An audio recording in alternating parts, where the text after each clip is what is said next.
was a lot of controversy surrounding the last console Zelda game. People were split.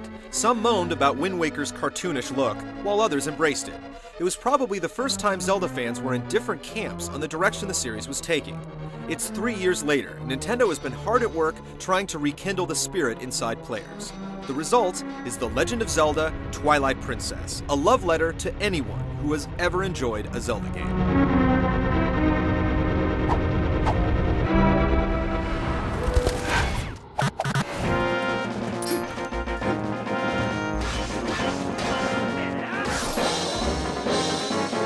Hyrule is in trouble again, and this time it's fallen under an oppressive darkness called the Twilight.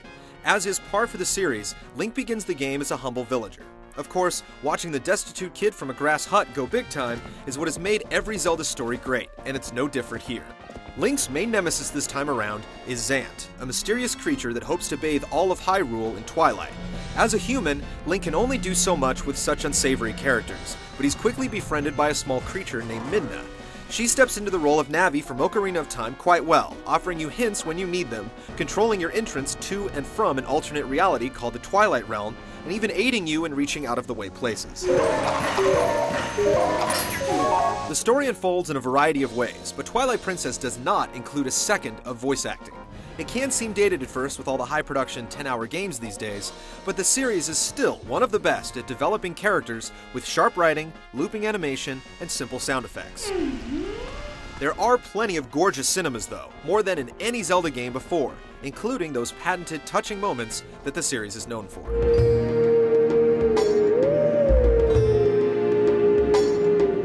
The story in Twilight Princess is thought-provoking and at the same time, fairly typical for the series. If you've played a single Zelda game, then you know it's ultimately going to boil down to 3 characters. How Twilight Princess gets there is smart and unexpected.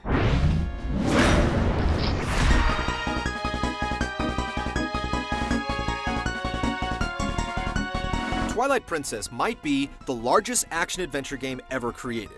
You'll easily spend 50 to 60 hours plowing through the main quest, without taking time to really look around.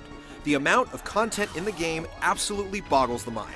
Nintendo could have split this game into 2 parts, and no one would have complained. Yet the robust travel and warping systems keep it from becoming a chore.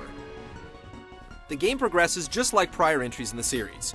You start out with a simple sword and shield, and are rewarded for crushing massive bosses with new equipment and abilities. It's a great formula after all these years, and considering Nintendo is still the only developer pulling it off with aplomb, Twilight Princess demonstrates that 3 or 4 years between games is plenty to make the formula feel fresh all over again. Progression is always measured by your location and how many unlocked doors there are. It's all about getting to where you need to go by any means necessary.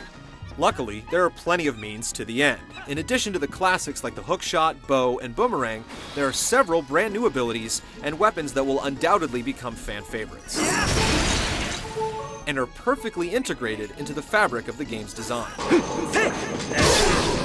The game is basically split into 2 parts, the normal realm and the Twilight realm. In the normal realm, you play as human Link, and in the Twilight realm, you play as a wolf. You traverse the same areas for both. The only difference is, in the Twilight Realm, the citizens of Hyrule are ghosts, and everything is shrouded in darkness. At the beginning of the game, there are specific times when you're transported between the 2, resulting in some moderate backtracking. Eventually, you gain the ability to change at your whim, and this is where the level design really begins to shine. There are mini-games seemingly everywhere, and not just silly little point the Wii remote at a target type of mini-games. There's a full-on snowboarding game with a legitimately sized course, and fishing that's so in-depth you can literally play it for hours. It also features some seemingly devilish puzzles that will humble you when you eventually figure them out. The Water Temple is especially interesting, as the entire dungeon is built around the concept of rerouting H2O around the massive layer. There's no denying that Twilight Princess is a Gamecube game where the visuals are concerned. There's no discernible upgrade when you step up to the Wii version, but the art in this game is absolutely incredible. Occasionally, you'll stumble upon a few nasty textures here and there, but what Nintendo has pulled off with the limited resources is nothing short of astounding. It just goes to show that good art can keep a game from looking dated, no matter what the hardware is. At the same time, the expectations for the Wii are a little higher, and this is one area where it does disappoint a bit. The music also has some issues. All the classic scores are here, but the audio quality is generally flat. It's time that Nintendo says bye-bye to MIDI music. The Zelda game design dock is slowly becoming frayed at the edges, but it's hard to deny just how elegant and timeless it is. Twilight Princess is an absolute beast, and must have been a disaster to plan and execute, which is why it's so surprising that it remains one of the best designed games in the industry for the full 2 work weeks it takes to complete it.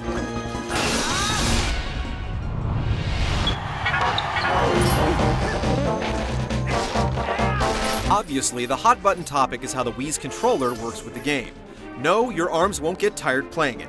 It's interesting that Wii functionality came so late in the game's development when you consider that it's mixed almost perfectly with the rest of the gameplay. Pointing at the screen, definitely the most physically demanding control gesture, is only used for projectiles, so the times you spend with your arm extended come in short bursts. The rest of the game can be played with your hands resting on your lap, or anywhere else for that matter. You have to move the remote around to perform sword attacks, but the sensitivity is so acute that you barely have to wiggle it. Fishing is way more fun with the Wii remote than it is with a normal controller. The same goes for combat on horseback. They're simply better with the Wii's controls. The same thing can't be said for everything though. Using the bow's first-person zoom with the Wii remote is actually more cumbersome than it would be with the typical controller. Overall though, it definitely adds something to the series that it never had, and rarely becomes a nuisance. This is aided, in part, to a relative lack of difficulty. You will die many times, but not because you got your butt kicked in combat. The enemies are basically a cakewalk throughout. Most only require a lunging sword slash to be taken out. The same goes for your wolf abilities. One lunging bite usually finishes off most enemies. The bosses, despite being some of the coolest moments in video games this year, are also far too easy to defeat. The rest of Twilight Princess plays primarily the same as what you'd expect. All the old staples are here, like automatic jumping, lock-on combat, assigning abilities and weapons to hot buttons, collecting heart pieces, and that legendary Zelda chime when you solve a puzzle or a room. As the wolf, you can see things that Link can't see and smell things that Link can't smell, but you have no access to weaponry. In the first couple of hours, there are some issues that arise where what the game is asking you to do isn't clearly illustrated. And it's frustrating that Midna picks and chooses where she can help you reach high platforms, but nitpicking aside, the experience is practically peerless. To create a game this large, with so few flaws, is just staggering. Twilight Princess gives you just about everything you were hoping for in a new Zelda game, while supplying things you didn't even know you wanted in the first place. The tone is decidedly darker, the overly melodramatic moments are subdued, and it delivers that razor-sharp Zelda gameplay. When you compare the polish and content in this game to most other video games, it's just no contest. Not only is Twilight Princess the best Wii launch game, it's easily one of the greatest games ever created.